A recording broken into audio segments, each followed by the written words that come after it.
So, the notion online, although I don't think it's really talked about a whole lot, is that beta agonists like clenbuterol, or salbutamol, aka albuterol in the United States, an inhaler for asthma.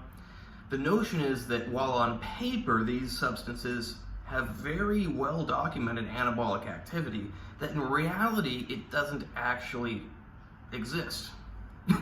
Now, I'll be the first person to tell you that studies aren't the most important for real life oftentimes. But I have the real life experience to tell you that these substances do in fact possess anabolic activity. If you use clen or salbutamol and you use a sufficient amount, you will and if you're lean enough and you're working out, you'll probably notice the anabolic activity. Now, if you're, 25% body fat and you can't even see your muscles and you're not working out, then what difference are you going to notice? You're not. But if you're at a point where you can actually notice a slight increase in your musculature, you will probably notice it. And on top of the increase in musculature, these drugs are good for losing weight. So they're very beneficial body recomp drugs. Now, there is one major side effect that nobody talks about.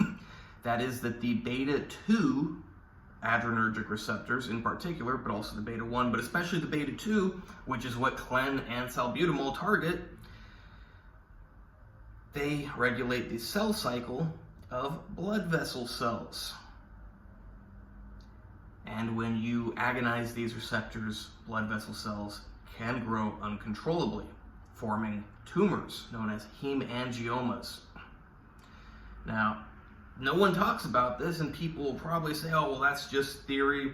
Nobody's getting hemangiomas from using clen. Well, how many of the people using clen are actually doing liver ultrasounds or MRIs?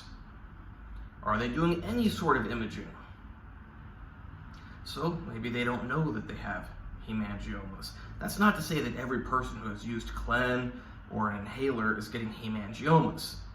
But this is a very real risk, which I happen to know factually because I've seen it happen.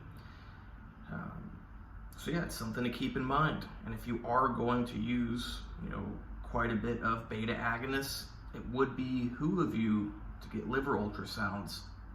Maybe at least every few months. It's not medical advice, but I certainly wouldn't just be blasting beta agonists, not getting liver ultrasounds. I mean, you can get the hemangiomas anywhere, but the liver seems to be a likely location. If you got them on your skin, you would see them on your skin. The issue is when you get them in internal organs and you can't see them. Really scary if you were to get one in your brain. So, yeah, I'm not trying to say you should never use beta agonists, but you should keep that in mind. Hope you like this video. Please like, subscribe, and comment. Check out the other videos. Check out my website, AndreyHutchings.org, and check out my Instagram, AndreyHutch, AndreyHutch. You can hire me for everything except for medical advice, but you don't need medical advice when you have expert medical information.